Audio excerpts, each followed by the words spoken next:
আবু তুমি এই মাছ কাটা শিখছো কার কাছ থেকে? পেঁপে এই যে একদম পেকে লাল হয়ে গেছে।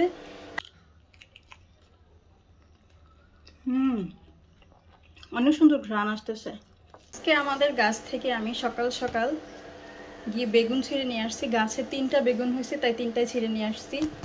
এরপরে হচ্ছে পেঁপে এই যে একদম পেকে লাল হয়ে গেছে। এরপরে গাছে হচ্ছে অল্প কয়টা লেবু হয়েছিল, সবগুলো নিয়ে আসছি এই যে।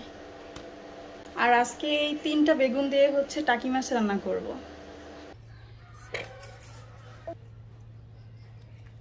এই যে টাকি মাছ কিন্তু এইভাবেই কাটতে হয়। অনেকেই হচ্ছে টাকি মাছ কাটতে, আমার আম্মু টাকি মাছ কাটতে চায় না কখনো। টাকি মাছ পুঁটি মাছ সবসময় আব্বুই কেটে দেয়।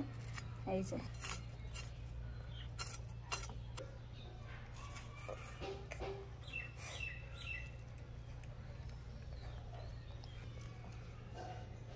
বড় টাকি। মাছগুলো সুন্দর করে ধুয়ে নেওয়া শেষ। এবার হচ্ছে বেগুন দিয়ে রান্না করব। দিয়ে দিলাম তেল, পেঁয়াজ কুচি দিয়ে দিলাম। টাকি মাছ দিয়ে বেগুন রান্না করার জন্য আমি এখানে হলুদ বাটা বেটে নিছি। আর হলুদ দিয়ে তরকারি খেতে অনেক বেশি মজা হয়। আমাদের গাছের বোম্বাই মরিচ এই যে পাখিতে খেয়ে ফেলে।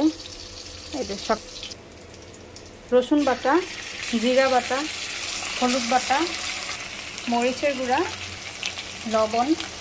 এরপরে দিয়ে দিলাম পাটা ধোয়া পানি।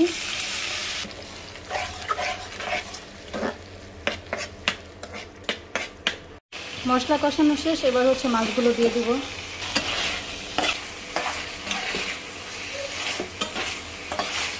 এবার দিয়ে দিব বেগুন।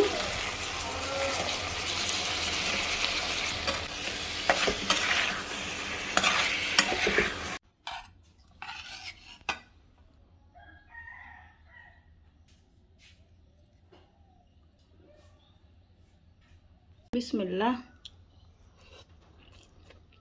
বোম্বাই মরিচ